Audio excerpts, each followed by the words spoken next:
Alright, so welcome back to Rime of the Frostmaiden. So last week, he said goodbye to a trusted companion as he off to lead his own righead tribe across the frozen tundra. No more Garrosh. But you also learned from documents recovered by the town speaker in East Haven that the Duragar are up to no good. Who remembers what their big plan was? To raise a dragon, a Shardolin dragon. Raise a Shardolin dragon. So this is bad news. So you've learned the location of it, a place called Sunblight, and Zaradoric is apparently the mastermind for this old scheme, and using intelligence got from his son, Sunblight. Mindlessly clicking on the map and you're not even on the map. So heading over to Sunblight, maybe to stop the dragon, maybe to stop it before it's constructed, maybe something else. So, the mighty icebreakers, excluding Garrosh, who's off somewhere else. What would you like to do?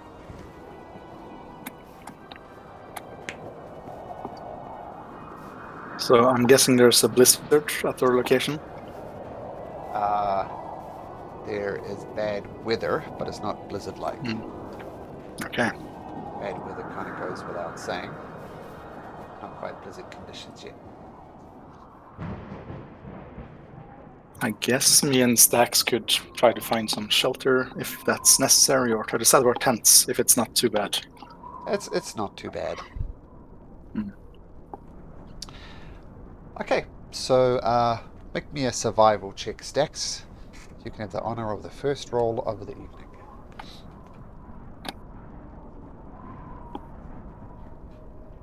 $16. Not bad with a natural 6 on the dice. You do find a location and hunker down at night. Who's taking the first watch? I could take it, Stallo.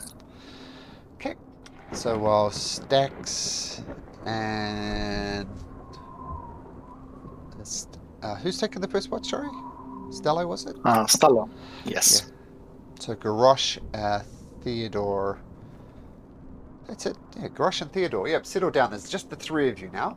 Make me a perception check, Stello. Yeah. While I'm keeping lookouts, I'm also going to see if I can attach the drift globe I have to the top of my staff for an easy access to the cantrip or the daylight spell. Nah, I think that's fairly easy to do. Just wipe it on. That can be done without any sort of check. Easy enough to do. You've constructed torches and things like that in your past. No real problem. So there we go. Permanently attached drift globe to the top of your staff. So 14. So you hunker down. Stax has found a suitable location and them quietly drifting asleep. Stax getting the little amount of rest that she actually does need, being an elf. And you notice off in the distance, maybe about 100 feet away, a lone figure gradually heading south. They're to the west of you, but they're heading south. Do I see what kind of figure? Is it small or large or anything I've seen before? Make your perception check. Okay.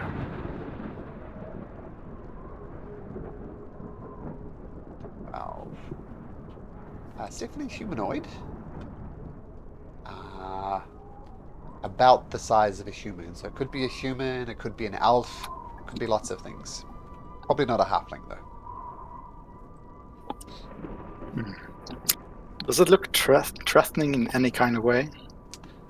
It looks determined, like it's just making a beeline south. Doesn't appear to have noticed you. Okay.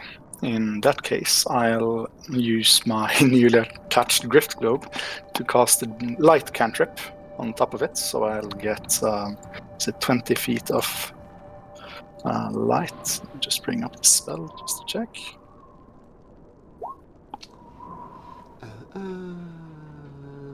Yes, 2040. So bright and dim from 40. Uh-huh. And just try to wave the figure over. Okay, so the light lights up. Vroom. The figure turns and sees the light. Peter, what does you know who do? Sorry, what was the question? What that? Well, that Yeah, figure okay. heading south is, you might be familiar with her.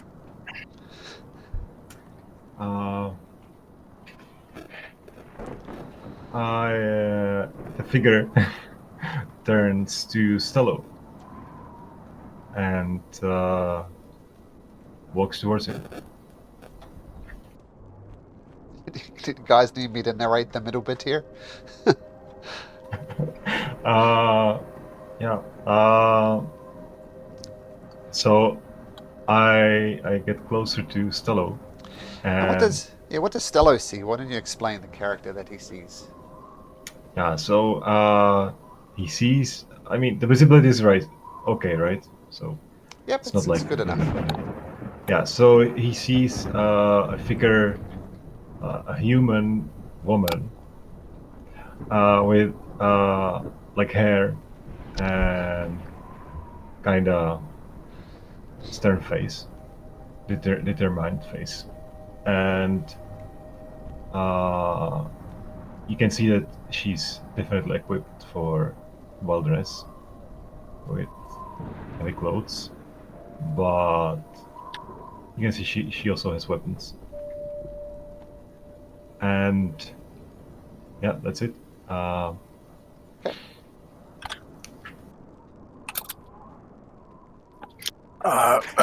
Hey there, traveler. I can see you're alone out here in the wilderness. It is dangerous. Where are you heading? Probably in the same direction as you. We are both out of our way. I didn't expect to meet anyone here. Oh, it's well, it's me and my friends here, and get closer. It's you can keep warm here by the camp if you wish to. It's dark now. It's never know what you're gonna meet. We've seen some frost trolls and whatnot. A dragon. It's bad news. You don't say, a dragon. All right. I think I'll take your offer. Who are your friends? It's my name is Stallo of the Akhenathi clan. They call me Star Eyes. And my friends here, they're sleeping now or meditating. My name is Stax. She's and awake. your name? Well, the light is quite bright, you know, Stella. Sorry. And your name is, stranger? I am pleased to meet you. My name is Ignis. Ignis. Like fire. Ignis. And you assumed we were going in the same direction? How Seems so? like it. We are both way off to the south from the Tentams, right? No, So? we are not. We are actually southeast. There are many ways we could travel. So why don't you start with telling us where you're going? I have my agenda. We might spend some time together maybe, but I'm not sure whether we are going to the same place. Well, then enlighten us with yours, and we can figure this out. Least you can do for sharing our fire with us. Well, yes, why not? I've been tasked with investigating strange happenings in these mountains. And a certain person wants me to find out what's going on. There, maybe you've heard also the rumors of the Duergar being up to no good here. That is indeed one of the strange things that have been going on. So, am I to assume you're going to the Citadel? Indeed. And you? Well, same goal. But I'm curious That- if our... Yeah, we might even end up helping each other. Why not? Well, what is your goal? You said you just want to investigate, but Indeed. it depends a bit who you're working for, what your goal is, instead of just observing. Because we're not just here to observe. And what is your goal then? To make sure that the 10 towns are not destroyed. Oh, what a lofty goal. That's... You have plenty of work on your hands then. Well, With we've the been endless- busy. Already slayed some giants, dragon, and other dangers. And, well... But... What are you planning to do at the Citadel? Well, my goal was to find out what's happening, but if you are even going to study the Duergar, maybe I'll Well- help you? What I can tell you is that they're planning to make a Chardolin dragon in order to... Well, we're not entirely sure, but pretty sure that they're trying to rampage the 10 towns. Really? Well, you've just made my job much easier. Then what you have will you any- do with this information? Do you have any proof, actually? I don't. And where did you find out that information? In East Haven, they caught a few Duergar and managed to subtract some information. Of course, you asked them nicely. Well, I'm not entirely sure what way, what magic or violence was used. But I'm pretty sure that this information is accurate. The Duergar are actually very dangerous. Very dangerous, a lot.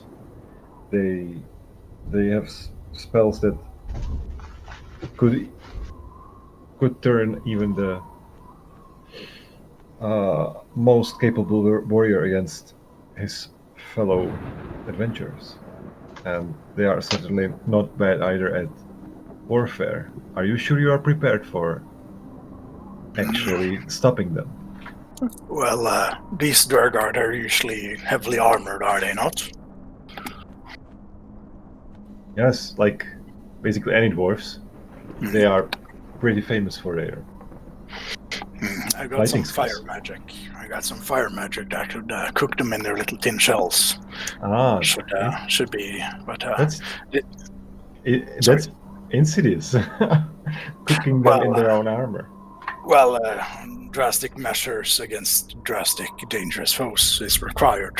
So, but you have experience with these dark and grey dwarfs. Oh yes, I've met them before. Like I've had some experience with different kinds of dangers. That's a welcome experience if we're about to travel together. Just be careful and don't jump into fight too happily. That's the first. Well, First. our party member that used to do that sadly is no longer with us, so I think we're gonna be fine. Oh, you don't say. You lost a fellow adventurer. Well, our path separated sadly. By the Oh. way, Peter, if I look at Ignis, what kind of weapons do I see on her? She has a rapier, and she also has a dagger, but I don't know if you can see it. And maybe I should give her like a crossbow or something, but I didn't. Yeah. So maybe a crossbow, GM. Yeah, as I said, feel free to grab Cool. things like that from the Alright. player's handbook. So crossbow, So- no problem. Bolts, no problem. Cool. So that's what she has. Well, you say you've got some experience with them. Have you encountered them before? Oh yes, but it's not really good memories, and I would recommend to avoid direct confrontation with them. I actually planned to avoid any blood spilling, especially mine. But if you want to stop them, at least don't go head on. We should definitely investigate first and think about a battle plan if you want to stop them. Will you aid us in stopping them? Well, let's see how the situation looks first. I won't promise you something I wouldn't be able to fulfill. And you said you've had business with them before. Quite negative. In what form? It's an old story. I would bore you to death. Let's. No, please, do tell. I'm curious. It was in another life. Maybe I'll tell you if we know each other a bit better. Curious.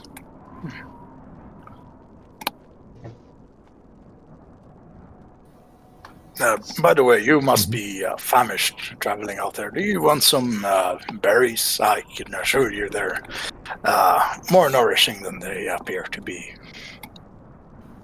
Oh, are those the magical berries I've heard about? Ah, yes, it's quite magical. Ah, Little taste of raspberries and some of chocolate. If I'm good at it, enough. and we can all have some. Oh, that's nice of you. Thank you very much. Yeah, so I'll use a second level spell slot and cast Goodberry. Just hand some out. Do you just use good berries to get to become friends with everyone? That usually works. I've staved off some angry, hungry citizens of the 10 towns. They're quite hungry for good berries.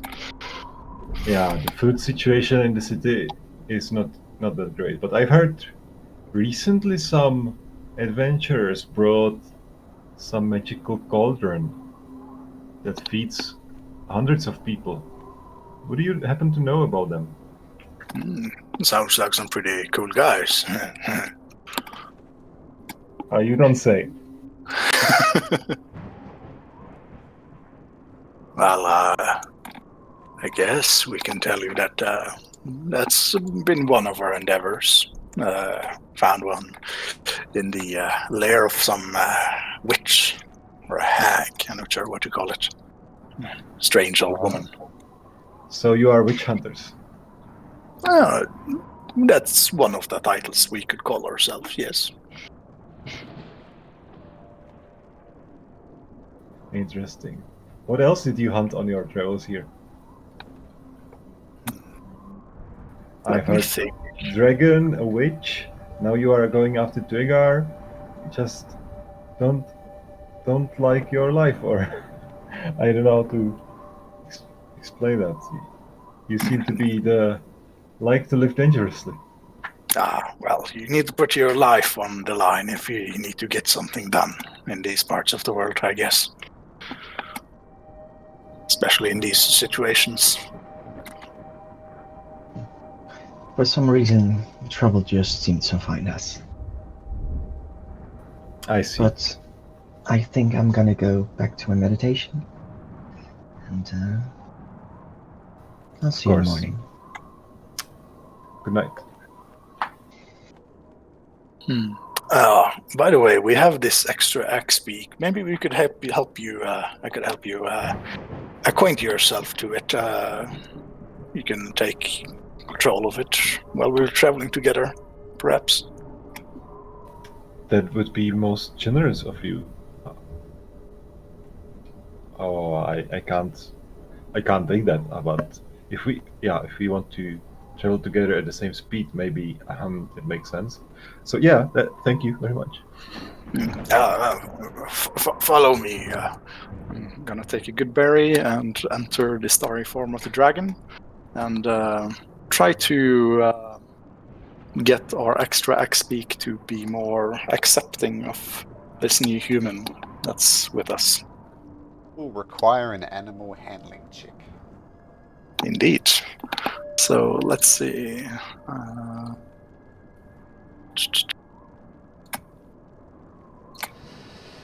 13. 13. Okay. Not bad with a natural 1. Okay, so this Axbeak with this new figure join your party, Ignis, is not terribly fond of Ignis, but that's pretty much the default state for an Axbeak and gives her a few token pecks almost as a way of saying hello. It likes you.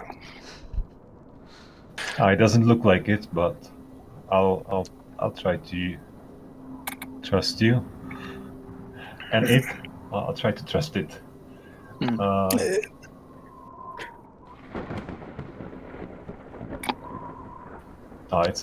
It's a bit dangerous. I've heard about these beasts. They use them around here, and they are pretty. Just you gotta try to stay away from the beak until it accepts you. Exactly. That's what I plan to do. Okay, so let's say with your new companion Ignis, who you still know very little about, but it seems as at least your goals are aligned. You hunker down for the rest of the night, which goes without incidents, and morning arrives. The weather is still suitably crappy, but that goes without saying. What would you like to do? Wake up!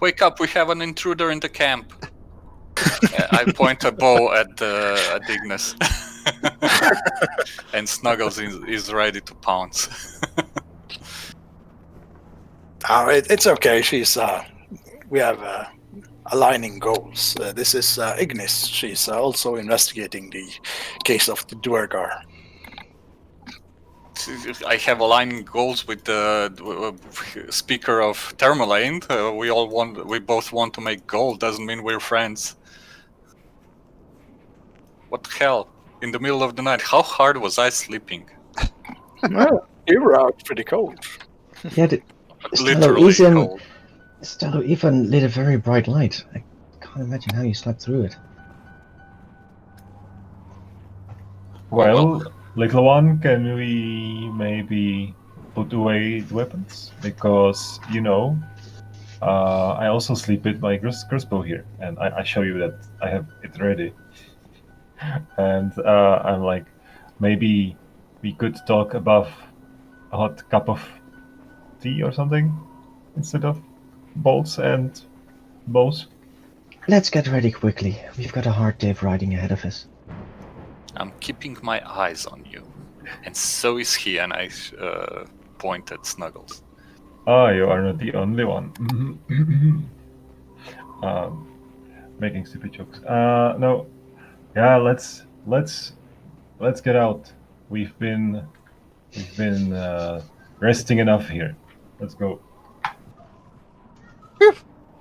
Glad there wasn't a self-inflicted TPK there. Just one would die. Oh, I don't know. There's a self-destruct button on the character. One would survive. Well, still pretty bad. Okay, so with Theodore keeping an eye on Idris, and perhaps everybody else keeping half an eye on Idris as well. And Peter, would you mind changing your name both in Roll20 and in Discord to Idris as opposed to Garrosh? Yep, I'll do it. Great. So with axe beaks in tow, with Idris riding across one of your axe beaks, and I won't say any damage, but there's definitely some welts starting to appear on your body, Garashi, I'm doing it already. Idris, as this thing picks into you, and you ask it to turn left, and it's like whenever you ask it to do something, you get a pick in return. But you make your way south.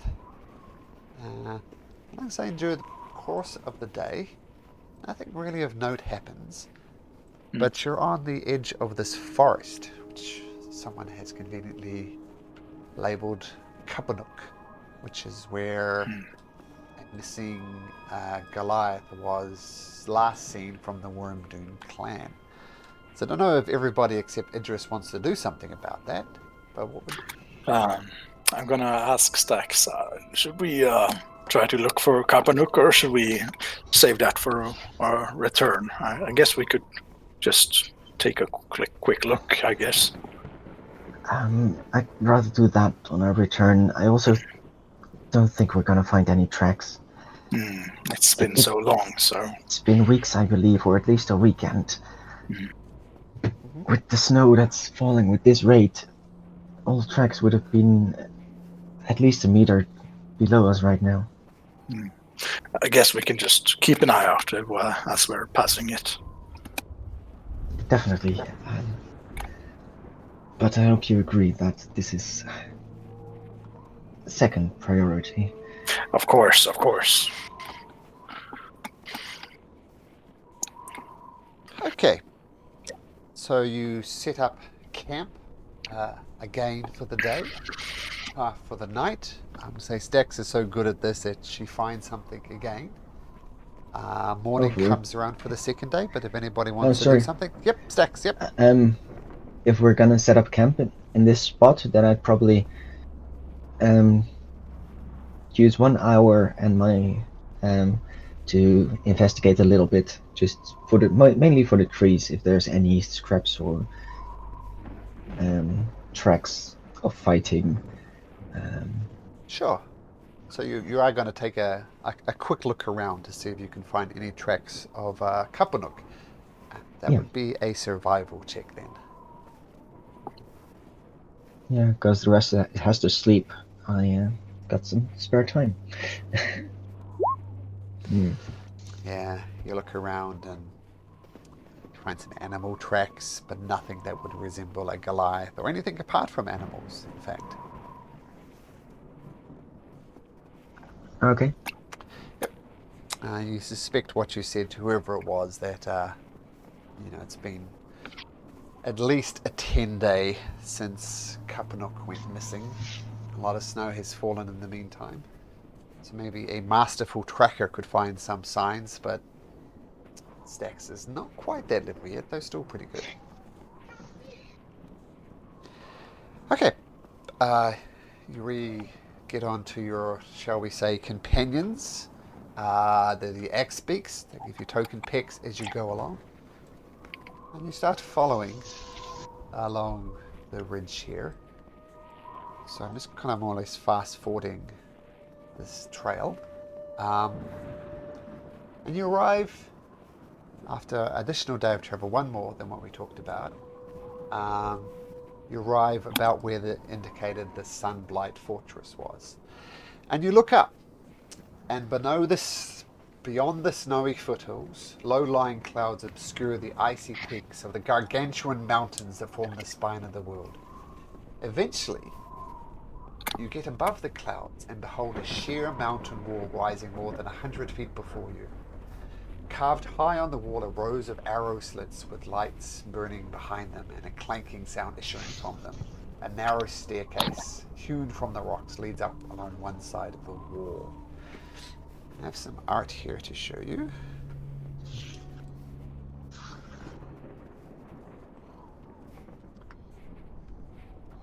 This is the fortress you see in front of you. Down. You're not as close as the art indicates, but you have found Sunblight Fortress. What do you do?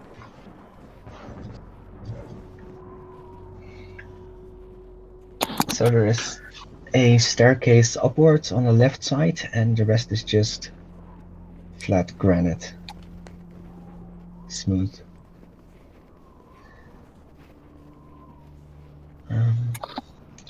Can we make a perception check to see if there's any guards anywhere?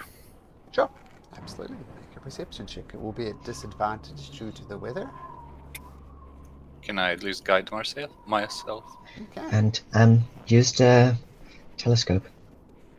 Oh, a telescope will negate that. That is true. So just be a straight roll. Good. With guidance.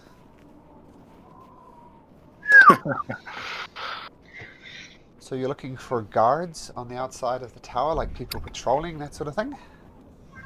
Yeah, or in the window slits or anywhere I could expect the guards to hide or observe the area below. There's this icy path that leads up to these big double doors at the front of it. You look there through the telescope, you peer, nothing there. You scan the battlements, trying to spot people who might be looking out, ready to shoot arrows at you guys, or crossbows or ballista. You don't see anything. Can I check for any footprints in the snow towards or surrounding it? Yep, make a survival check. I'd like to guide myself for this one. Sure. Let's see. Yeah, you do see tracks coming and going. They do look like heavy metal boot type of tracks, and it's not hard to surmise that you suspect there are Duergar coming back and forth from this fortress. You don't spot any footprints other than Duergar, though.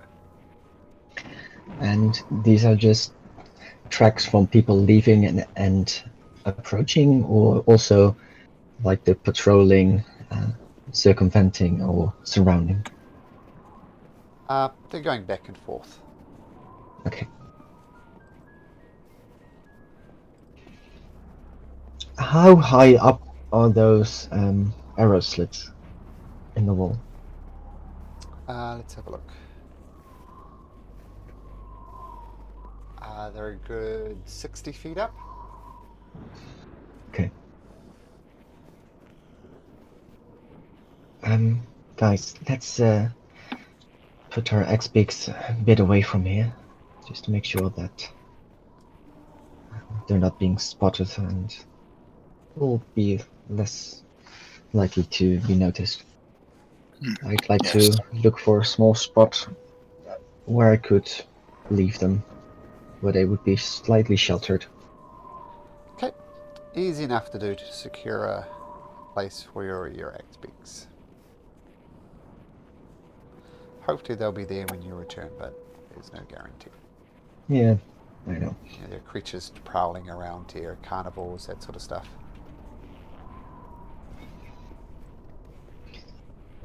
Well, Ignis, you said you knew these? Sorry? You knew the Duergar? You wanted to investigate? Do you know easiest way in? How we should approach? I think they use the underground tunnels to get in, but where the entrance is beyond me. Where did the tracks stop?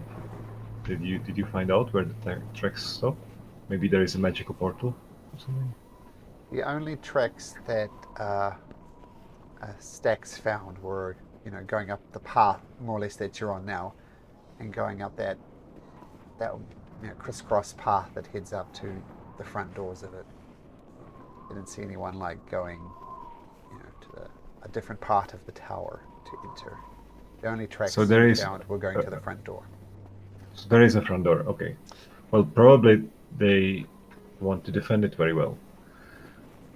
I could get inside, but we need them to open the door? Well, if it has a lock, then I might be able to pick it. And if it's just getting inside, perhaps Stello could fly inside and open it from the inside. That is possible. Do you think there's a chance for a hidden door or pathway?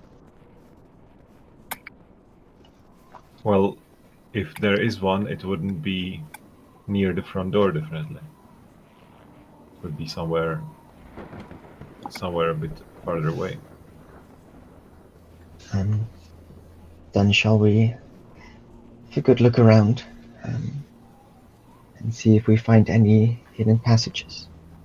Some One of cover. the good things about snow is that it always leaves tracks.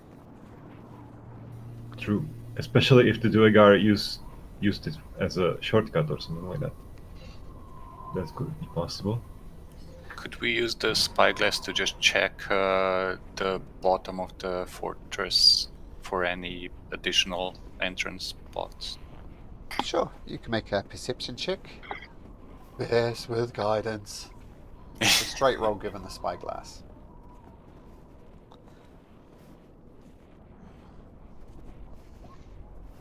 Okay, you scan the bottom of it.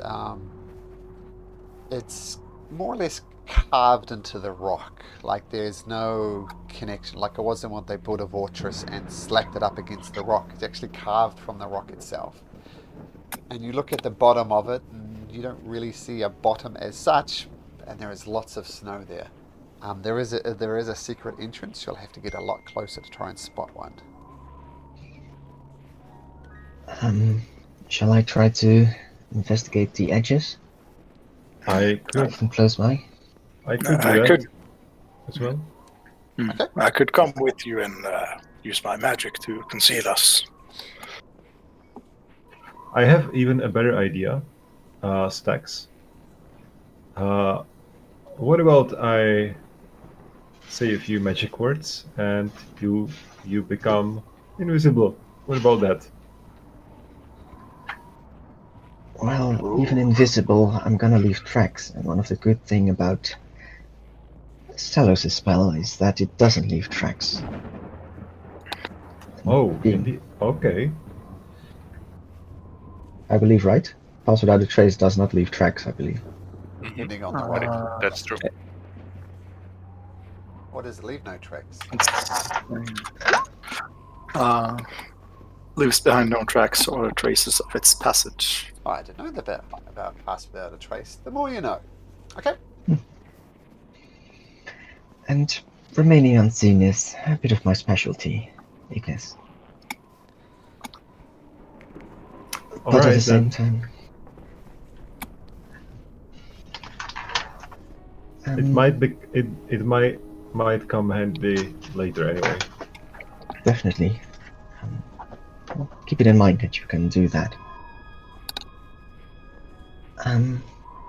Stella, if you're gonna change into something small, may I suggest that you take a bird form, so in case you have to fly inside, you can still do it and don't have to expend another one of your abilities. I'm afraid I'm not good enough to become flying animals yet. I'm afraid. Okay. I suppose I could come with you just as I am, save up my shapes for fighting. That should work as well. Then again, we could also just go with the entire group, just to make sure that we aren't accidentally ambushed. And that's perhaps better.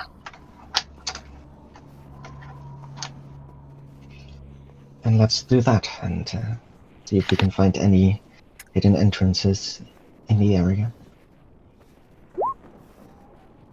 Yes. Okay. So everyone's heading. Who is everybody heading off to the base of the tower? Yeah. Well, not just the base, I think, but also a bit of the surrounding, so Sure. 100, 200 feet from one side to the other. Yep. So you make your stealth checks. Knowing what we know about the Duergar, I mean, we know they can turn invisible for short periods of time. Do we know how short that period is?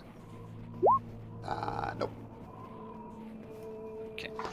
With that knowledge, however, I'm gonna try to look for tracks as much as possible, also just for tracks that might appear from out of nowhere in the snow. Okay. Well, let's do a stealth check. So 22 from Stello, 27, and 27 from Theodore as well. Idris, do your first roll of the campaign.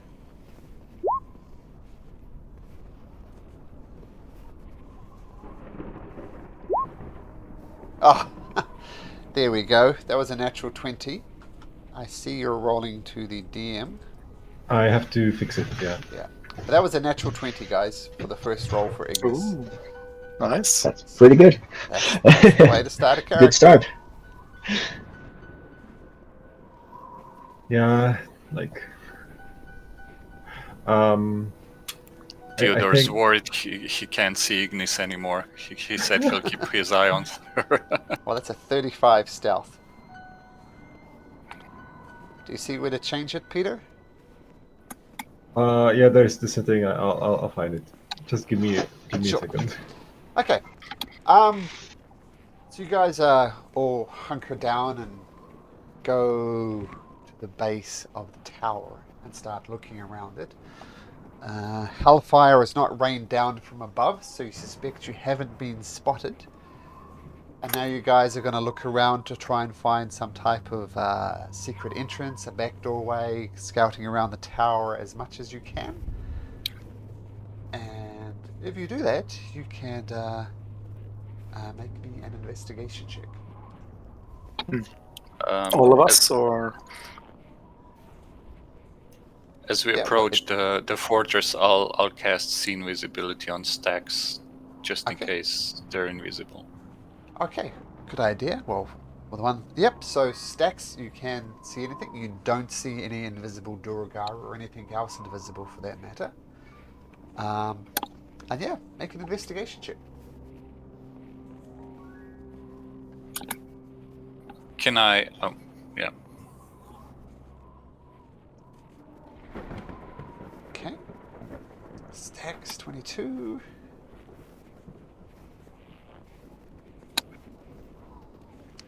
I can't get any more than that, so... Okay. Well, let's say, unless someone rolls better, Stella finds a fortress, which isn't that impressive. Theodore, yep. And Ignis, second roll of the campaign.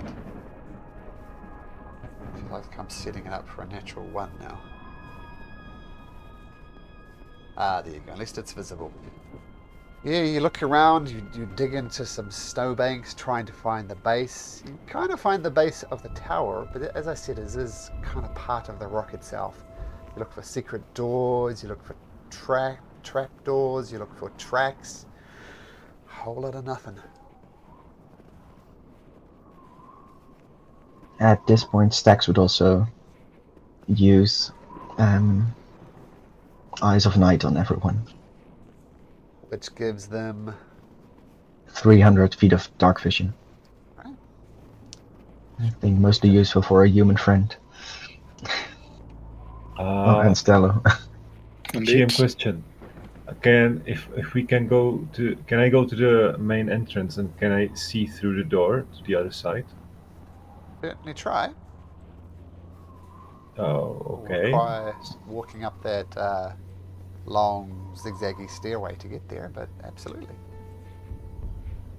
So I have an idea, friends. We can. I could open the gate as well. Let's just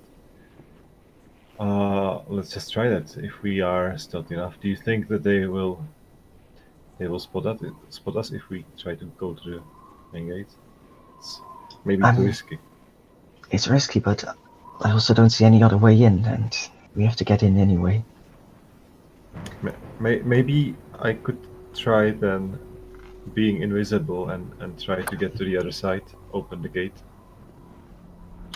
and use stealth in somehow.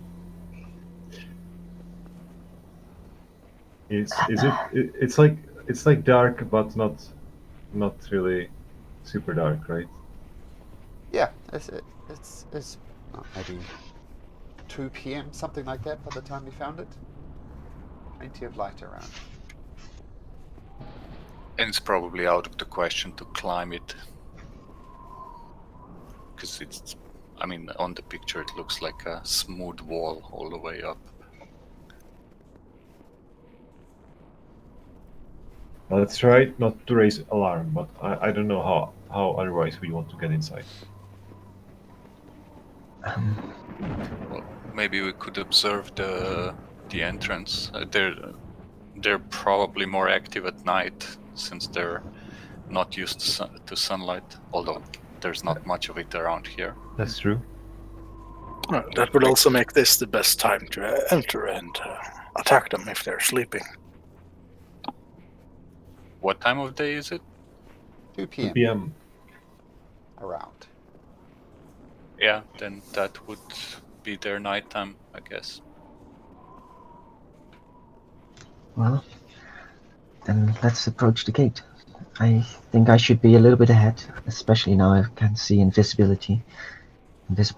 Duergar. Be on the lookout for traps as well. You never know.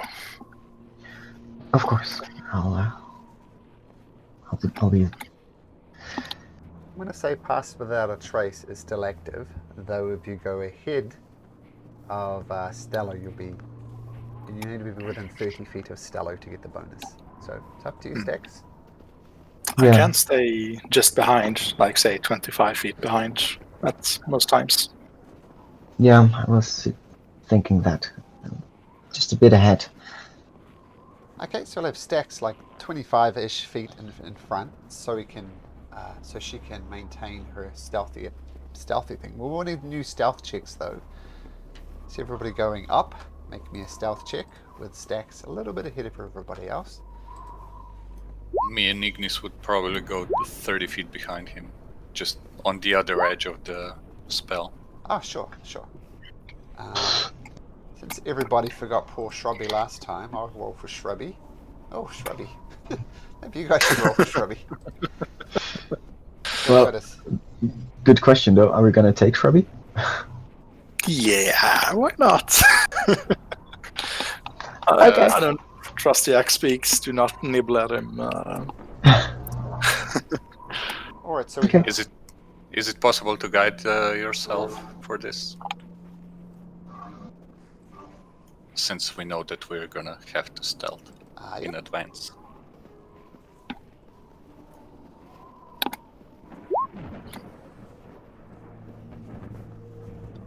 And Snuggles, hold on.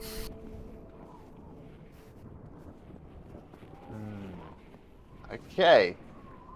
So Stax heading off ahead 30 feet in front of Stello, and everybody else 30 feet behind Stello. And I'm also gonna check for traps. And of course invisible.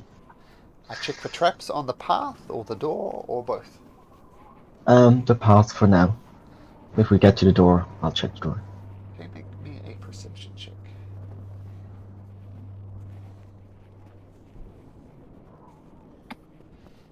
You're very cautiously going up, wanting to be both stealthy and observant. You check the tracks, there's no obvious traps here. And you, with your elfin feet, you skip up and you get within the door. There's definitely no guards there, as you suspected before. And big old door in front of you.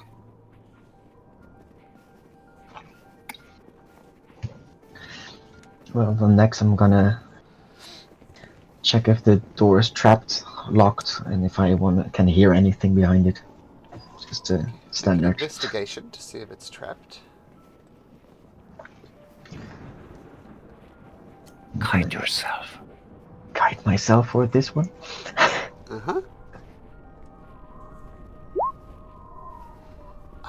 Doesn't appear to be trapped.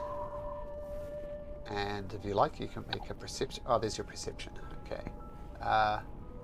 Sorry, make a perception check. Yeah, so perception check to listen in the door.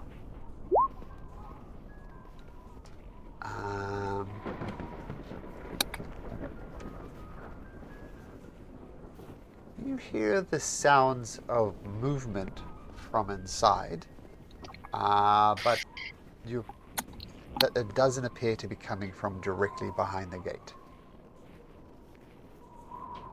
Okay.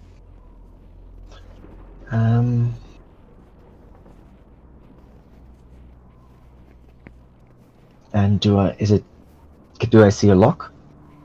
Oh, you don't see anything. It's a 10-foot tall double door of featureless stone.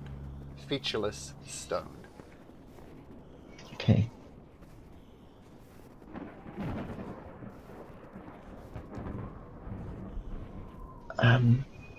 Guys, I'm not sure how to open this one. Let me check it out. Malcolm, if I walk up to the door, can I see between it inside? You approach the door. It is featureless. You can't see beside it. What you do see, though, in fact, I'll drag everybody onto the map now. And you're all right here. Okay, so you do see, you can just peer through this arrow slit here, and looking through there, you can see there's a heated brazier, which is what the glow you're seeing from outside, and there's the arrow slit, which you can just peer through here, and a floor to the ceiling iron cage in the middle of the room contains some type of elevated shaft with chains running up and down and away from it. The chains are in constant motion. You hear loud mechanical noises higher up in the shaft and further down as well. And yeah, that's what you see. Okay. I turn to Stax and tell her, "Don't be scared," and I cast Misty Step. Just before you do that, the doors open. Really? They open up. Okay, now I feel like okay. I don't cast Misty Step. Yeah, so I'll just explain what you see in here. So beyond the portcullis, there's a portcullis here. It's also raised. Is an empty room with a narrow opening at the far end. So pretty much just what you'll see with your line of sight there. No Duragar. Who opened the door? Why did it open? It looks like a trap. Those slits, I assume they're too narrow together to not fit through, even as a slim elf. The portcullis is raised. Oh, it's raised. The doors are open, the portcullis is raised. You could wander in here easily enough. Okay. Is the sea invisibility still up? Or still going? Yes, It it lasts is. an hour, so Make a perception check for me, Stax.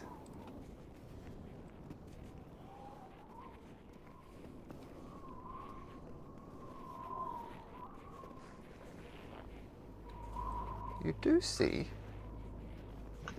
a Duragar here. Don't know if you can see it in your line of sight. Let me see. This one. Yep. Just peering through, looking at you, being confident in its invisibility. It's looking. Just doesn't look threatening. It doesn't have any weapons drawn. It's just observing you. Okay. I'm gonna quickly whisper to Stello. He's next to me. There's an invisible Duragar just behind the slit. I think I'm gonna sneak in. You guys wait here. And see if I can reach him from inside. Okay. Be careful. Okay, that will be. And then I'm gonna try to sneak in.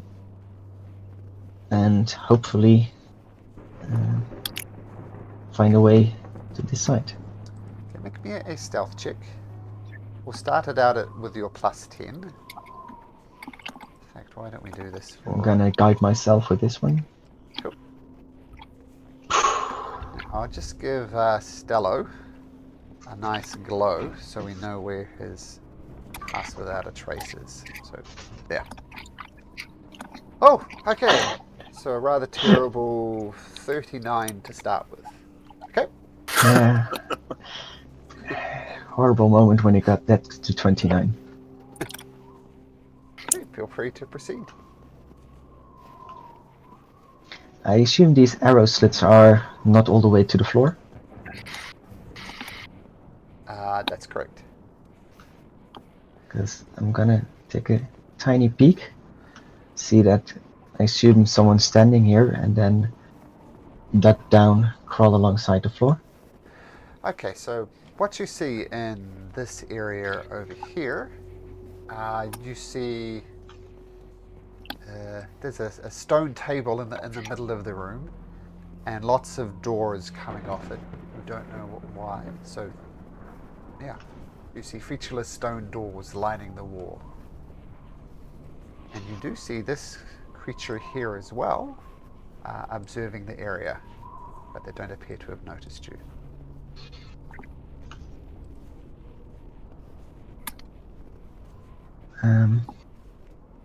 I'm gonna point out to Stello, as I assume he's still watching me, and just raise a finger of 1, then up to the arrow slot above me.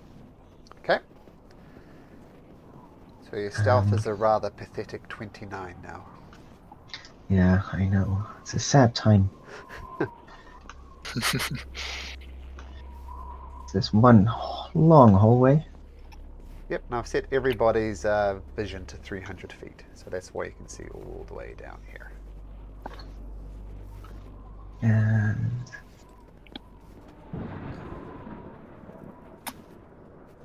more doors. 1 second. Oh. No, you're fine. Just going to change the Sirenscape a little bit to inside of this fortress. Okay, yeah, sorry, carry on, Stix.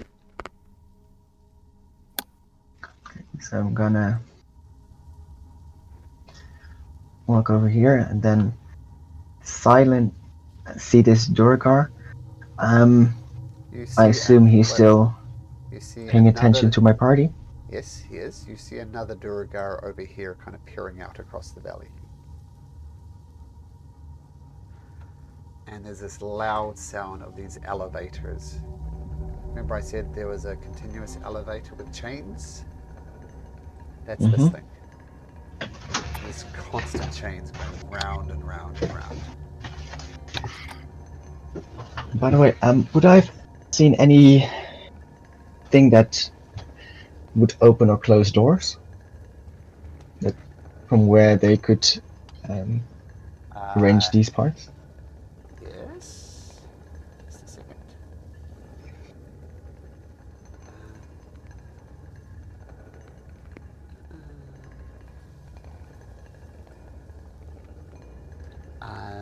Yes, there is a... Yep, there's a little lever kind of about, well, more like a large winch thing, like a wheel almost, right there that you assume opens the portcullis and or the door. And this Duergar appears to be, you assume, just observing your friends. And is this one observing just the outside? Yep. Or Yep, keeping an eye on the valley below. how much noise does this thing make? Quite a bit.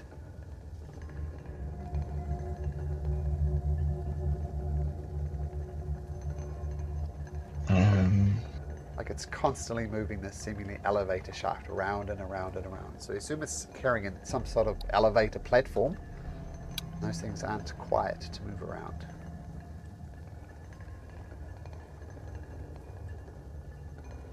Well, fuck it. Okay. First off, I'm gonna go sneak around over to this side, slowly drawing my scimitar, Okay. and sneak up behind this one and hopefully slit his throat. Okay. So let's get for initiative. I suspect this will be over pretty quickly. But yeah, roll initiative. You'll definitely get a surprise round. Stacks.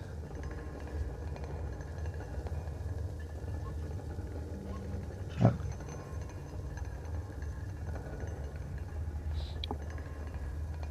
Should have been the second one. Ah, even better. But that one doesn't count. Okay. Does Theodore and Stello want to roll in just in case? Oh, we're all rolling? Yep. Okay. Just in case.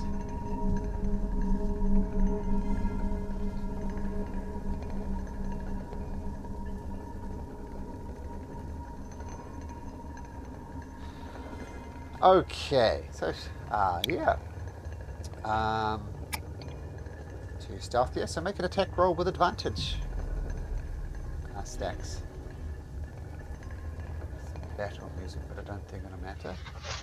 So 24 absolutely does hit, and you do 29 points of damage to it. Before the creature even has a chance to attack, you drag your scimitar across its throat, and it collapses to the ground in a bloody pool and then splats on the ground. And the Duragar immediately swings around and sees you, Stacks, and says, "Whoa!" And he says something. I don't know if you understand language, but he's definitely upset, and he's drawing out a sword and getting ready to attack. You also happen to be first in the attack round, Stacks, so what do you do? I'm gonna duck behind here, behind this thing. Bonus action hide.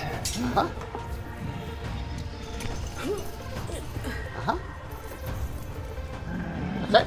Oh, that was just a 17. Yep. Then sneak around here, draw my laser pistol, and shoot this one. Alright.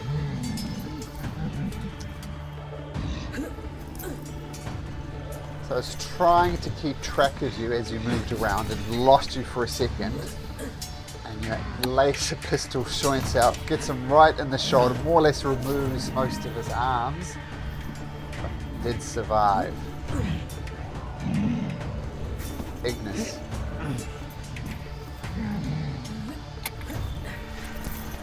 Okay, I cast that Misty Step right now. Okay.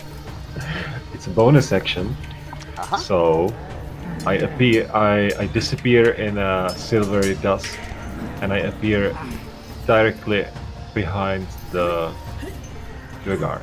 Okay. Do you want me to drag? Oh, there we go. Be right there. Yeah, somewhere like behind him. And I try to like put him on my rapier like shashlik. I don't know if you know that word. Like shish kebab? Shish kebab. Shish Yeah, kebab. like that. Yeah. Got it. Okay, make your attack roll. Just a straight attack.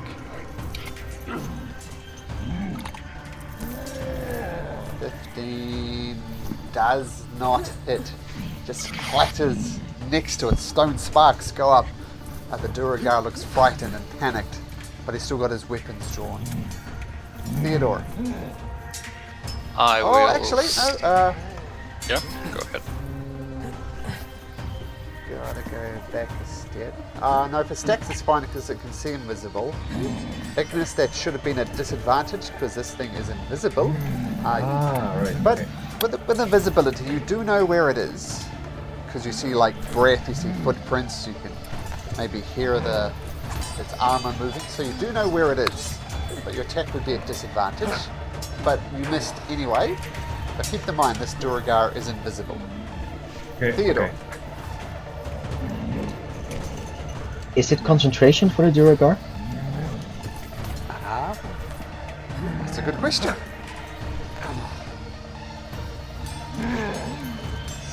We'll find out. I don't think they're using a spell. I think it's an ability for them. Yeah, but sometimes that does mean it's concentration. It's weird like that.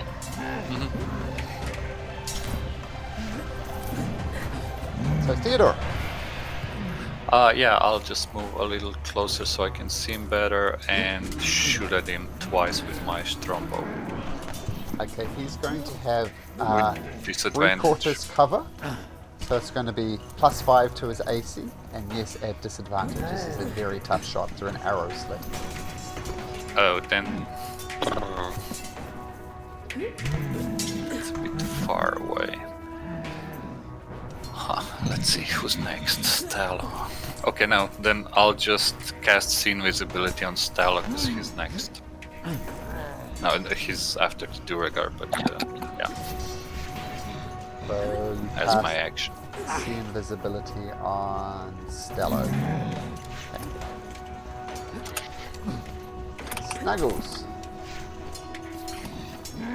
Snuggles will stay next to me because I don't want him to enter the castle yet. And just ready on action in case something shows up. That's it. Okay, this Duragar is alive, this one is dead. The Duragar looks around. What does he see? He sees Stacks and Ignis around. And he's doing a massive war pick. And he drops, he becomes visible, so those who couldn't see him can see him now. And he gently puts his war pick down, gently raises his arm. He's not making any sound. It's not like calling for reinforcements, he's just put down his war pick, raised his arm gently, and he's looking around. Stella. I guess I can see him putting down his weapons. Yeah, he's visible. Yep. Like, even without seeing visibility, you can see him. Pick up that pass without a trace. Doesn't matter. Yeah, so what do you do, Stella? I guess I'm gonna look inside, see him putting down his weapons, and just not saying too loud, just... What is this? Where are you putting down your weapons, Dwarf? Come inside. We need to talk about Zarandor. Who do you think let you in, you fool? Inside check. Sure. Ah. I had to get a read on him. Come inside. Open the gate for you, you fool. Get inside. Okay. So, I guess 5, 10, 15, 20, 25, 30. Get inside and, I don't know, use an action to hide if it's possible. Try to stay stealthy. Sure. By the way, why do I have concentration mark on? See Invisibility isn't concentration. Oh, wasn't it? Oh, sorry. No, I cast it twice. On Stalo and on Stacks. Sorry. Yes. Otherwise sorry. I couldn't. Has anybody planned to attack this Duragar? No. No. If we're out of initiative and we can approach the Duragar that Stacks just stabbed, I'll check if he's still revivable. Okay, we need to go around here to do that. I'll wait for a while. Yeah, I'll play it safe. I'll wait.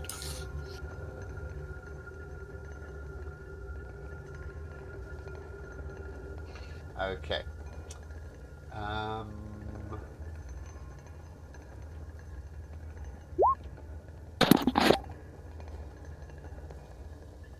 Okay. The Duragar is standing in front of you, Ignis, with its hands raised. Put your hands here, we need to talk.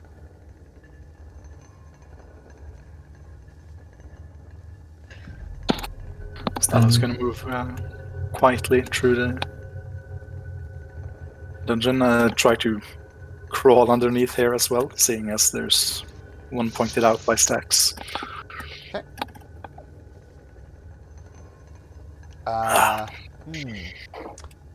Yeah, can I have could I have Stello, Snuggles, and Theodore making a stealth check at +10, because you would be inside of Stello's range by then. Oh, and Stello as well, of course. I did one. I did one when I thought I'd had to do one, so I can do one, a new one. But yeah. Okay, so you sneak past here. This, I guess you see this Duragar who's invisible, but you see it. But I'll still. Oh no, Stax pointed him out. Yep. But we still need Theodore, so 15, and Snuggles 27. Okay, so no commotion happens. You kind of duck down here below eye level, sneak through here, crawling, and you see Ignis. What are you doing, Ignis, in front of this Duragar with his weapons down and his hands up and his clamped to talk? I keep my useless rapier pointed at him and ask him, "Why would you let us inside? What? Come closer, keep your voice down. What's the reason of this? What's the meaning of this?"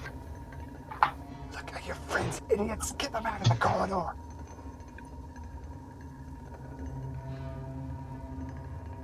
Come, guys, get in here. I'm gonna stand on this corridor, just keep a lookout. I'll stick with the Stella wherever he goes for the stealth thing. I'm not. Do I Theodore. have to go or I don't know where to go. Here. Oh, yeah. I got lost. I know there are many doors there. I'm small and it's a big fortress. Well, at least you're dwarf sized, so better suited for you than for me, probably.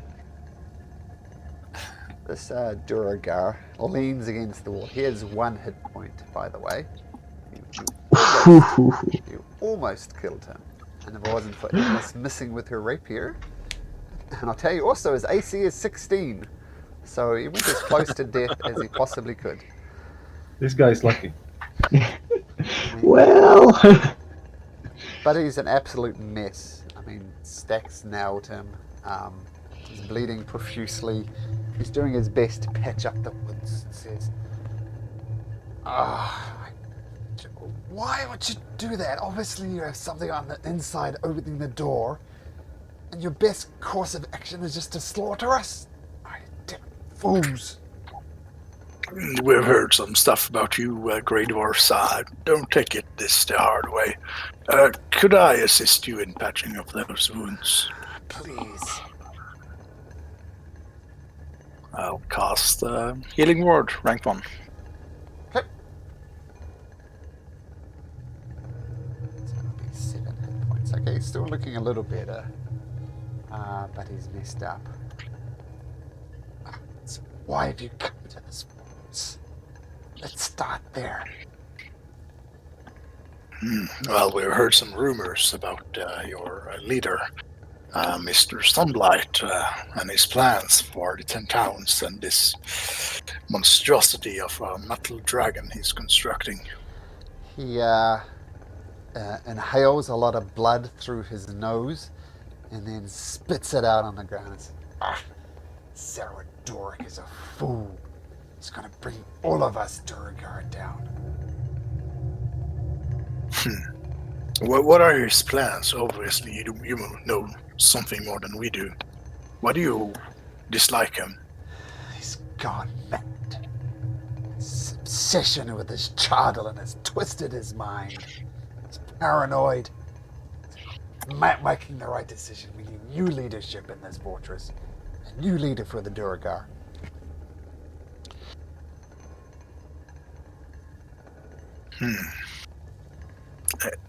This sounds familiar. We've had some run-ins with other people.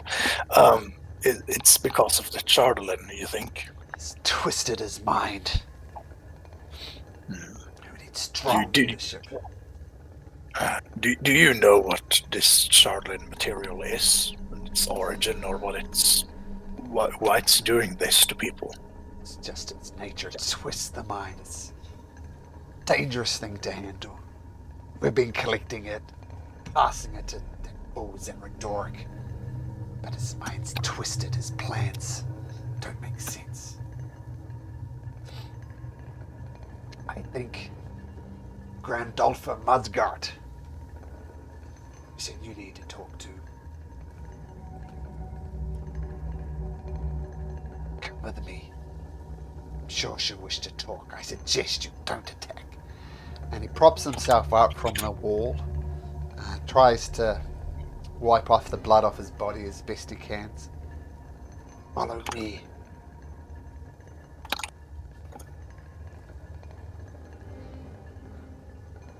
And he starts heading down the corridor. What's Shrubby doing, by the way? Oh, I can't see Shrubby. Shrubby's all the way at the entrance by the portcullis. Oh, there is. He's with us. He needs to make a stealth check then. Oh, okay. I guess he would have entered with me and Theodore. You get the plus 10.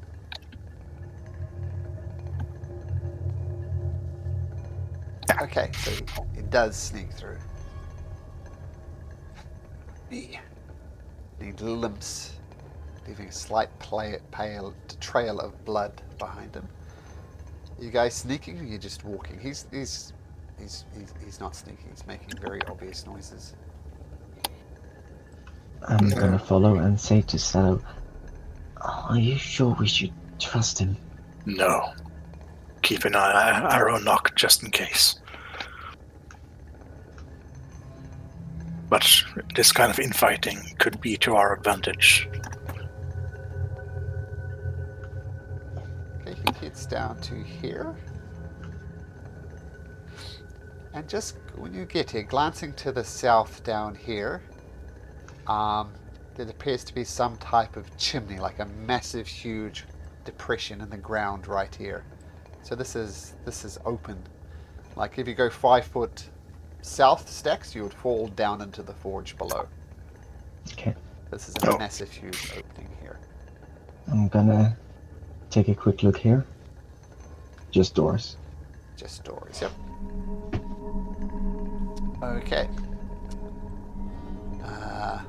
This dwarf swings open the door. And he says something. Does anybody speak Undercommon? Can I cast a spell on myself? Sure.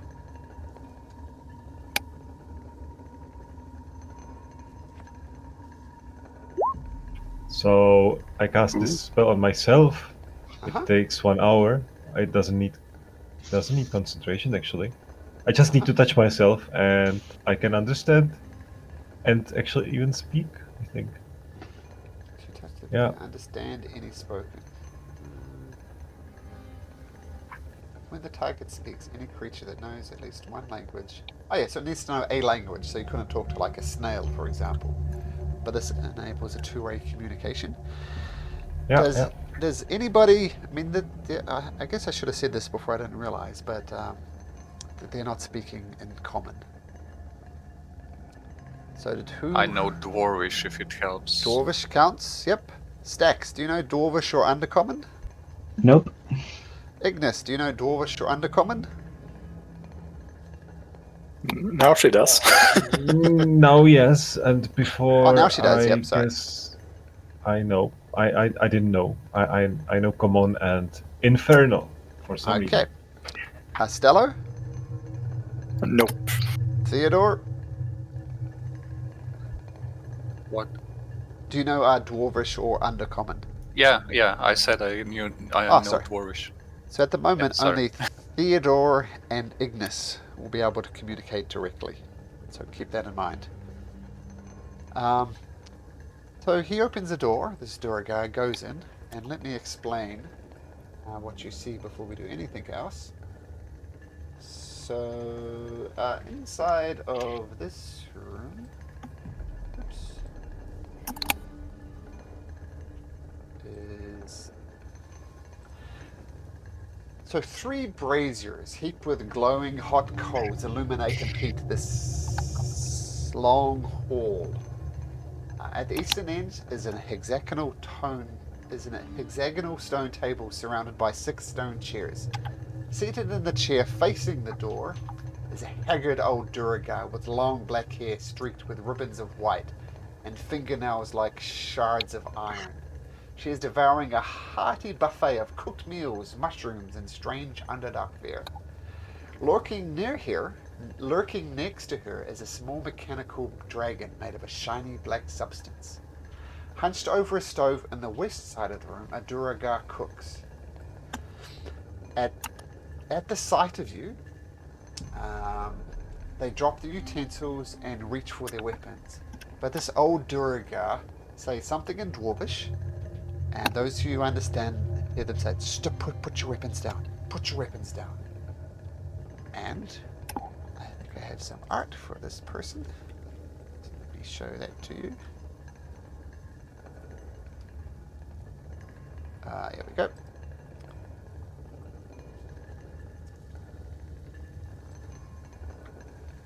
That's what she looks like. That's pretty old. Come inside. Let me just check one thing. Oops, I just gave her a little bit of a weight loss there. And the dragon is small size, like in the picture. Yep. The pseudo dragon. Get some art for that.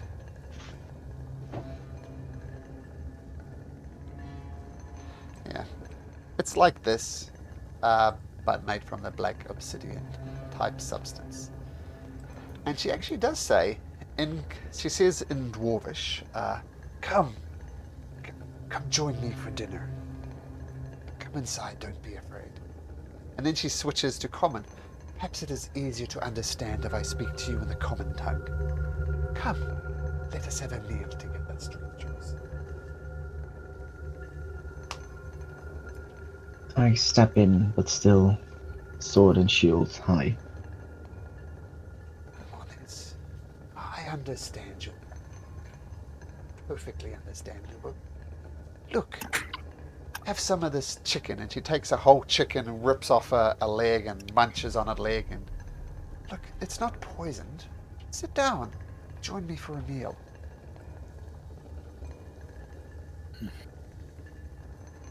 What is it that you want from us? Just to talk. And the door is closed behind you. Well, please talk then. Let's see what you have to say.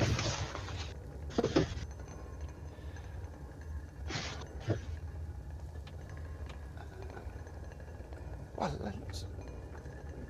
never let it be said that I lacked hospitality. Have some food.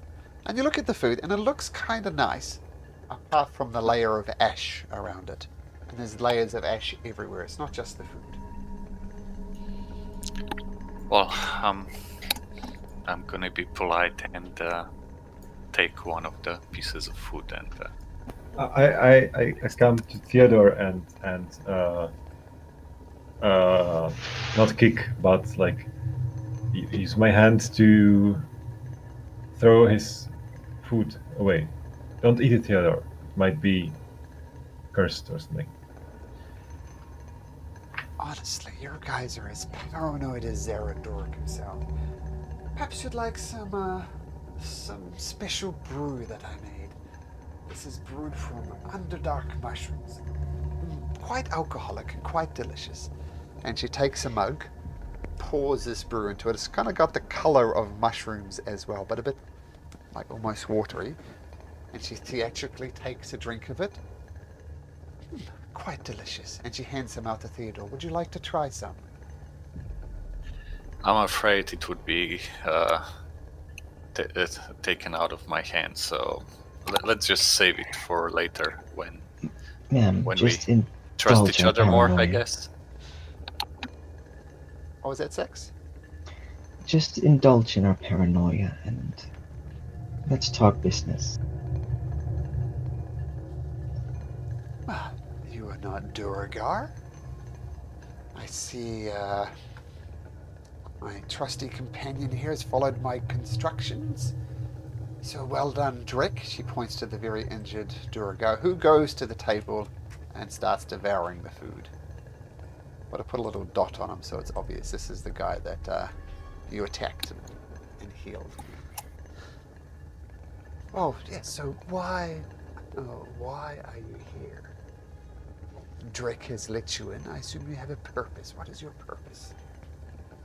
To make sure that the dragon that you're building will not come to be. Well, it is not I that is building it. It is Aradoric and his quests for domination of the 10 towns and his foolish dragon that he's constructing. I have no interest or stake in it. He is a fool. But And he I is... should believe that when you have a small one by your side. Well, the fool. He fancies me as his fourth wife. He's quite smitten with me, as it were. But this dragon is a little gift that he made for me. But his, shall we say, infatuation with me is the perfect... It just works out perfectly, man. I have no interest in marrying such a fool.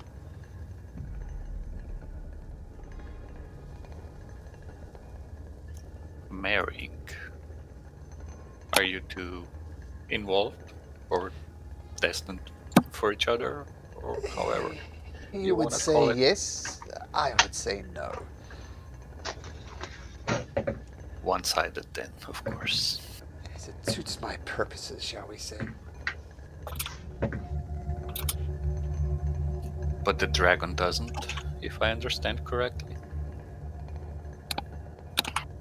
The dragon has no interest in our love life. Is that what you're asking? No, I mean, I meant to say that you have no interest in the dragon being completed either. I have no vested interest in it. And, Zaradork is obsessed with it, sending out good Duragar, some of them who don't come back to search for the Shardolin, all across the Den Downs and Icewind Dale itself. How far along is he with the dragon? I'd say he is close, but I think his plans will fall apart. Well, that's good to hear. Hopefully the dragon will not rise to terrorize the 10 towns or anyone else. She shrugs. And would you like to stop the dragon from being created, or is your purpose something else? My purpose is to put these two clans together.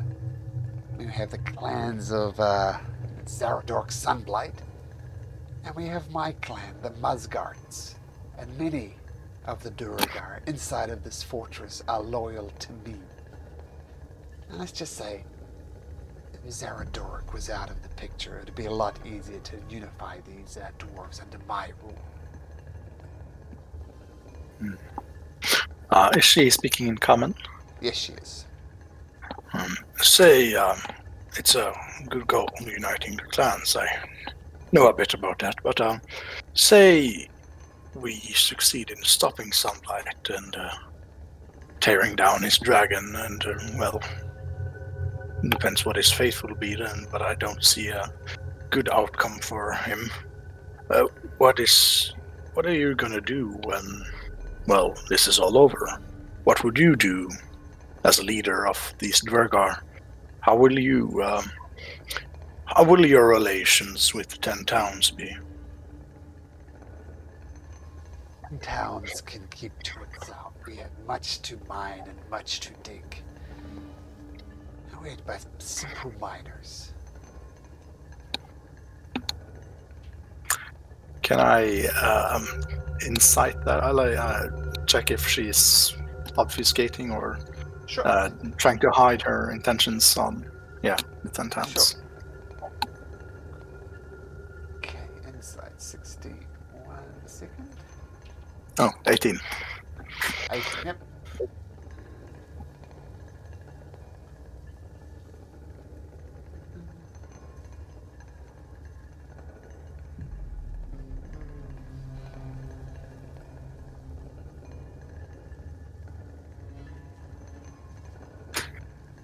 Okay. So she was what exactly are you inciting? If the thing with relations with the 10 towns, does she intend to? Is she trying to like say that she's not going to attack the 10 towns, or You get the to get us on impression her side? Or... she is indifferent about the 10 towns. If the 10 towns were destroyed, she'd be okay with that. If the 10 towns weren't destroyed, she'd be okay with that. Indifferent. Okay, that's good. So, for me to unite the of the Duragai, it would be best to me if Zaradork was out of the picture. For me to do it personally would cause political problems, shall we say. This is why we let you in. If it is of interest to you, then maybe you could take down Zaradork, which I assume you're kind of wanting to do anyway. Perhaps I could aid you in your task.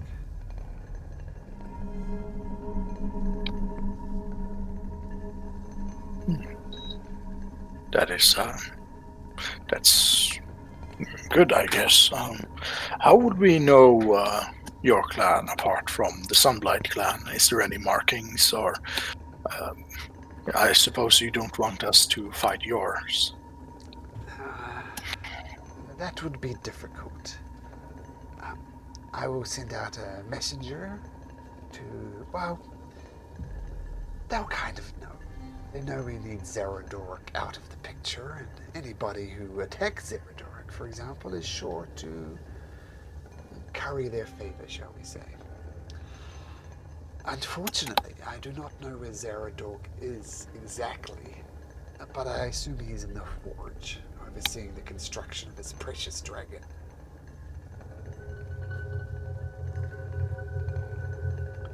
And where is this forge in the fortress compared to where we are now? It is down.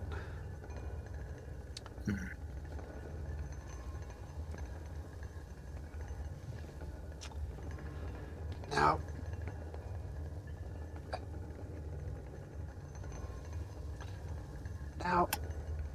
Zaradork. He's been mucking around with this Shardland for too long.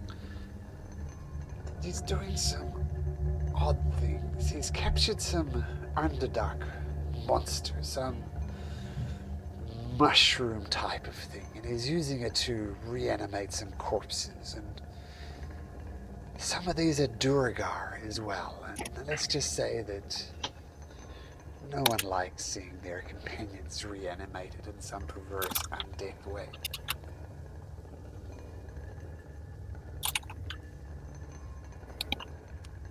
Many of his clan has already actually pledged loyalty to me. So if you could remove Zaradork, things would be good. What say you?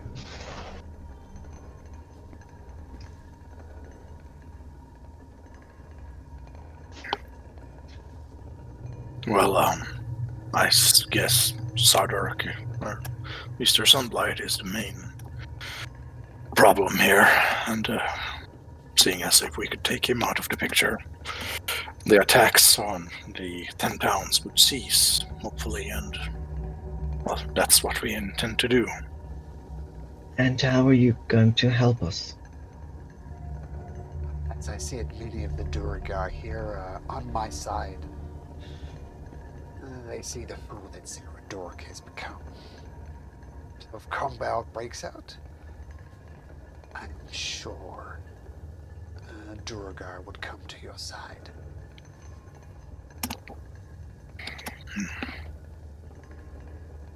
Could I insight check Uh-huh, to see if that's actually true?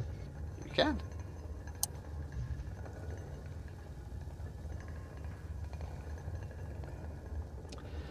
Without the guidance, but Your 21's still pretty good. Yeah, you believe her. Like she's basically trying to do a revolution. She's acquiring allies as another Duergar, and she wants nothing more than to unite these clans and get rid of Zaradoric, who's leading them astray, shall we say, from the true Duergar way.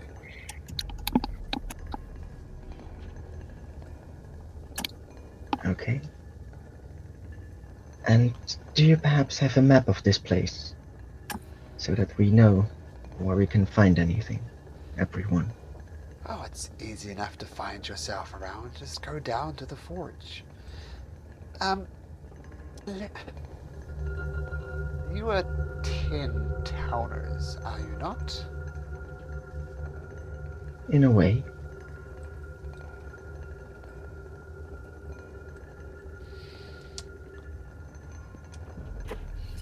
Let me just say, as an act of good faith, I suggest you head to the room, head down the corridor, hang a right,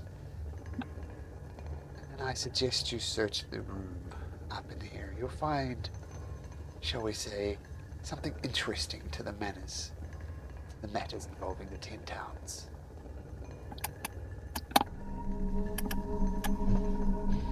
We'll do that.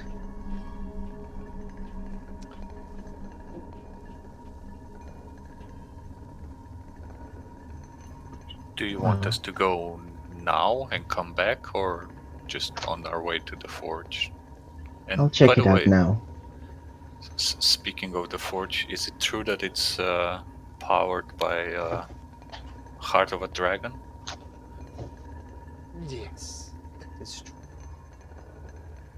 That is why Zaradoric thinks he can construct such an outrageous thing as a dragon made of Chardalin.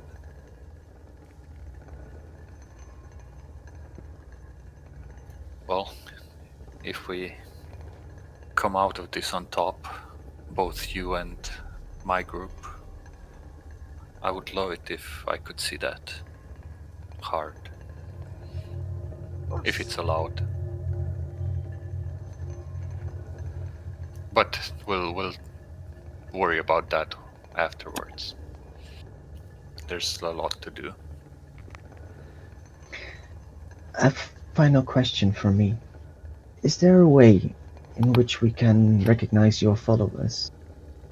Because I'd rather not kill them by accident. Well, let's put it this way. If they don't attack first and you don't attack, perfectly safe. Problem is, that's not my way. If I'm Sounds. seen before the combat starts, and it's a combat that went wrong. It's quite the pickle you have yourself in then, isn't it? Well, and so do you, because I don't think you'd want them to die. Well, necessary sacrifices, shall we say. So be it. I'll check out this room on the side right now. Do Anybody else go? you guys have any questions? I would go with stacks if possible. So, So anybody who wants to go with stacks, you can follow the typically artistic red line. In fact, I think you see red as now, so I'll Everyone. just remove it. And the door closes shut behind you. And yeah, so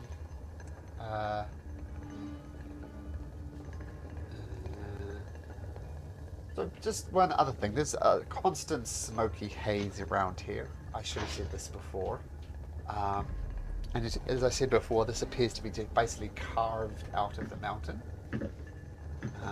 Ceilings 10 foot high, strong stone doors. So in front of these double door stacks, what do you do?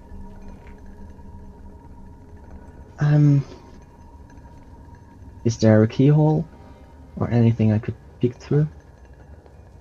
No. Dwarves are good at building doors. Then I'm slowly opening it. Shield and rape and scimitar at the ready. Okay. Slowly open the doors.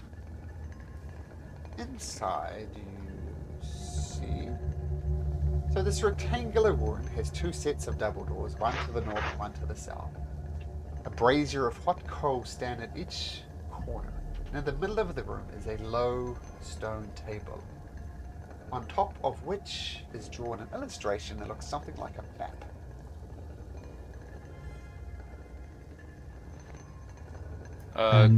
Can the two people that still see invisibility see anything else in the room? Can I quickly check the room for traps or anything else? You can. It's out of the ordinary.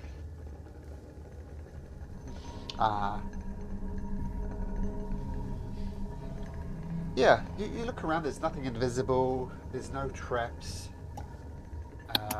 What you notice though is there is a map of 10 towns. This is the map, and there's this very little, about 6-inch tall, something that looks like a dragon, and it looks like it's carved out of chardoon. And it's just sitting on the map in no particular place, but it's standing on top of an iron rod, an iron groove that's carved into the table. And you see a little lever on the west side of the table. So next map. So there's a map of 10 towns, a dragon mounted on top of this little pillar with grooves along the table, and a little lever at the side. Stax, can you detect magic here? I can't right now. It could take 10 minutes to cast a spell too, but I don't think we have that amount of time. I didn't prepare today, so I can't either. Okay. Then I'm gonna cast detect magic, just as a spell, with a spell slot. Okay. There's a very minor magical effect on the dragon. Could I tell what type of magic?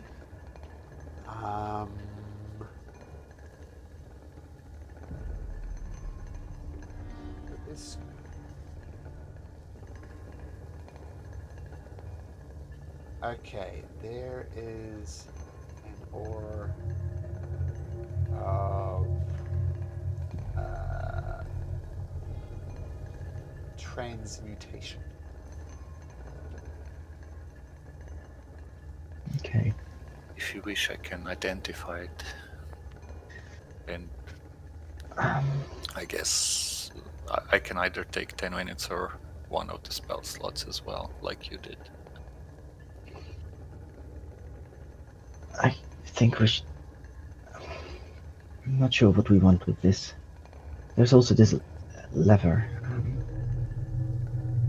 Yeah, I've noticed it. Should we have Snuggles pull it, just in case? Let me quickly check something first. Can I check the walls if I see any hidden doors or compartments? Yeah, make an investigation check. I'll assist him if possible. Sure. Oh, do I have to be proficient in investigation? No, that's fine. Okay, then he has advantage, I guess, if I assist him. 20. Nothing much of note. Okay. So the map, the lever, this chardoon dragon on a pillar.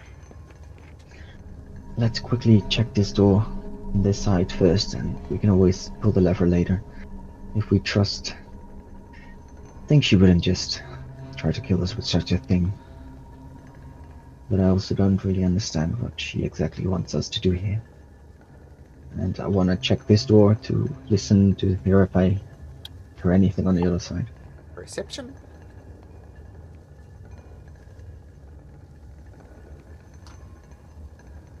You do not hear anything. I'll open it then. Okay, inside of this room. Once again, braziers heaped with glowing hot coals heat this chamber, which contains a large stone bed covered with soot-stained furs. It's against the north wall. In a shallow niche above the bed is a bas relief of a giant scowling Duergar clenching its teeth. At the foot of the bed is a flat-topped iron trunk sealed with a bulky padlock, and there's also a stone door here.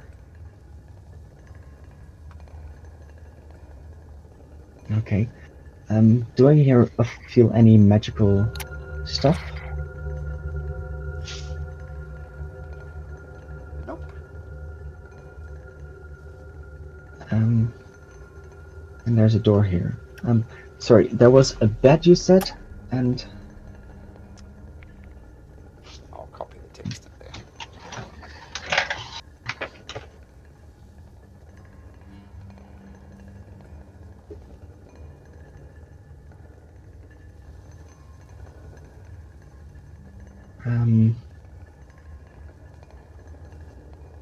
I'd like to quickly check the trunk to see if Okay. it's trapped. Well, it's an iron trunk. It's bolted to the floor, and you can absolutely. Are you checking to see if it's trapped? Mm-hmm.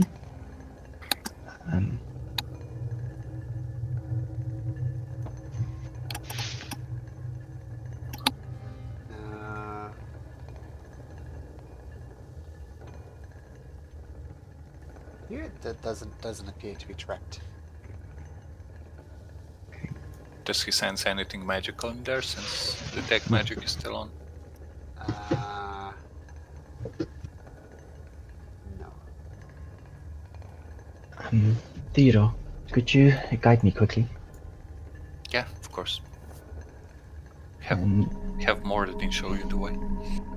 Then I'd like to try to picklock the chest. Sure. Let's make a thieves' tools check with dexterity. Bah. Doesn't open. Would you like me to try? I'm proficient with these tools as well. Sure. Just Go ahead. Maybe my you've got old- better luck. my old fingers aren't as nimble as yours, but maybe. And I'll guide myself as well. Uh-huh. Yeah, you get your thieves' tools in there, and how does Theodore get guided exactly? Is it mechanical knowledge? Appeal to a deity? What is it? I pray to Moradin to keep my hands steady as I perform a certain task. Okay. So as you get there, you see what Stax does. You try to do something similar. It doesn't work. Then you say your silent little prayer to Moradin. And you see a little spot that Stax missed. You put your thieves' tools in there and it unlocks. The DC was 20, so without Moradin's help, you wouldn't have done it. Nice. And he sent a lot of help. Stacks here. See Good what's job. Good job. And I'm gonna. Theodore, you might wanna step back. I'm gonna open it. Of course. Okay, so everybody's in the other room by the looks of it. So, Theodore closed these doors so Close nobody the door? can just Okay. in, and I left Snuggles at the door just to guard them. Okay, so that door is closed. Everybody's there. Stax, open the door. Stax, make me a Constitution saving throw, please. God damn it. Didn't spot the trap, unfortunately.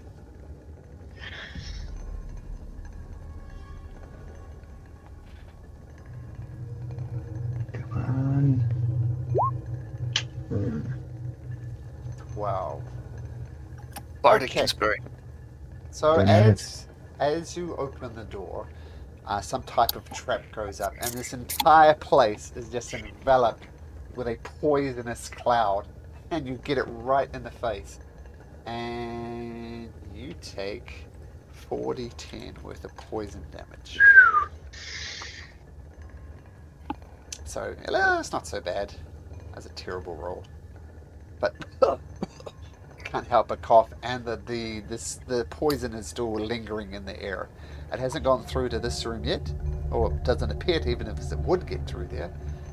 But unless you move stacks or do something clever, you're going to get another mouth of poison. I'm quickly gonna run Right. out and Yeah. take a really deep breath. Did I feel the poison just in my lungs, or was it also like just being inside of it was hurting me? It was more like that you took a deep breath of it. Okay, because if that's just the case, then I'm gonna take just 20 seconds out here, quickly fill my lungs with fresh air, and say, guys, beware of the gas, and slowly gonna make my way in. Wait. Before you go in, I'll cast Resistance on you. Okay. And just slowly, first on the outside, making sure that it's not gonna hurt me anymore. The gas is pretty much covering the entire room. Yeah, but as long as I'm holding my breath, Oh, just sure. one hand covering my face, holding my breath. I heard you actually do that, David. Covering your face. Yeah, I actually did it, to be fair. Okay, so while Stax is standing there, I'll just say, Stax, Snuggles is immune to poison. He could just get the stuff. And then I'm gonna be like, shrug and quickly go over to the chest. Because I'm already in it, so fuck it. And okay, with your holding your breath, I believe the rules for holding your breath is 1 plus your constitution modifier, which is just crazy. I'm not sure most people could hold their breath for 1 minute, let alone 3, 4, 5 that's not minutes. too bad. 1 minute. Yeah. And then you got agreed. 5. You guys are heroes, so it's 1 plus your constitution modifier. So what's your constitution modifier, Stax? Yeah, 4. So 5 minutes. That's a circus trick type of thing. But you look inside, and there's. I'll literally just take everything and bring it back to the other room. And So I'll just copy this out. And then I'll send you a picture. And Discord. that's a lot of interesting stuff. Still not what we came for, right? No, true. This is mainly David saying interesting stuff and not Stax. To be completely fair. Are you taking those things? 'Cause- Yeah, I already took everything out and just brought it to you guys, and not even really looking at what I was taking. Because, well, I was middle of poisonous cloud, so I was like, well, don't really want to stay here too long. But that's what you scoop up. And in case it's not clear, the numbers written on the scroll are in Discord. Okay. Yeah. Gonna step out again, another deep breath, and then open this door. Oh. Just to see what's inside there. No mucking around. So that door opens, and so you assume this was probably designed as a closet, but it's turned into some type of shrine. A shelf embedded in the south wall holds a statue of some type of god. We'll see if you recognize it in a minute, but it's a naked female Durga with no facial hair and a spiked crown atop her bald head. There's also some, I'm going to say you recognize them since you've seen these before, but there are 7 Mind Flayer skulls. And there's an, yeah. What do we do? Actually, make me first, a religion check first. Make me a religion check. See if you recognize this figure. No, you do not. Yeah. That was my religion. The Oh. Constitution save was to see if I still had my detect magic. So I was asking, is there anything magical about the statue? Yes. So from the damage, you maintain your detect magic. Anything magical?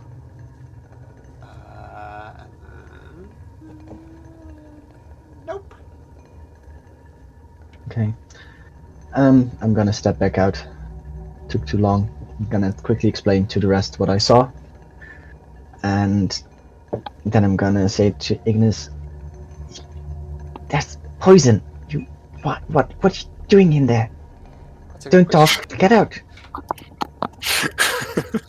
Sorry, Don't did worry Idris, about me. I'm fine. I'm fine. did Idris go in? I went in. Holding your breath? Yeah, sure. Yeah, sure, why not? Yeah, go in. You see, yeah, what I said before. Yeah. Well, guys, stuff does look quite valuable, but not really anything I think we could use at the moment. The hookah. We could use a hookah. I've never used a hookah, but I also don't think it's very practical and make. But I do think we should pull this lever. I don't think it's gonna kill us. And then I'm gonna pull the lever. I'll cast resistance on myself before he does. Okay, you pull the lever and you hear some clacking noises underneath. And this little Shardlin dragon figure leaves from the place you know as Sunblight. Then it makes a path. Actually, I'll put you onto the map so you can kind of follow along. So this little dragon figurine, it's starting its path at Sunblight. Then it goes to Dugan's Hold. Then it goes to Goodmead. Then to East Haven. Then to Kirradinaval. Then to Kirconnig. Then to Tourmaline. Then to Lonely Wood. Then to Bremen, Targos, Brinshander, and finally back to Sunblight. Yeah. Actually, I have a handout, but you can draw it on your map too if you like. Oops. Well, I think it's good that we evacuated Dugan's Hall and Goodmead. In case this thing does get loose. So I've just lost the handout. Well, Let me just refresh my screen.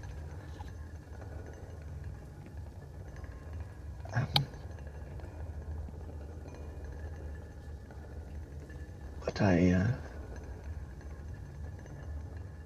think we should probably head on. I've wasted enough of our time as it is.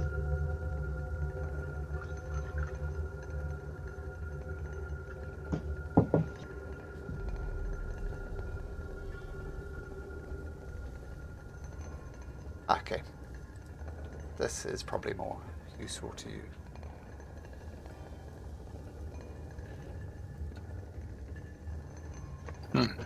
Nah, I like the hand-drawn map better. Well, this will be obscured in somewhere in your journal, right? But yeah. I know. And can anyone understand these letters? I don't even know what it says. These strange numbers. Are they numbers? I can't read them. Probably dwarves or something. Yes, they are actually Are there- written in Dwarvish. That is. Oh, that is a good yeah, point. I would know. Are there any coordinates on the map that we're looking at at the moment? I mean, no. Nope. Well, maybe it. Well, its meaning is revealed to us later. Yeah, probably. By the way, do we know which way is it down from here to the lower levels?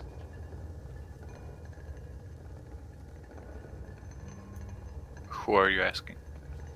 All of you. I don't really know. I mean, we could ask the lady in the other room. Yeah, I'm not sure if she already sort of said it to us. I'm not a perfect memory. No, So. I don't think she gave us a specific way.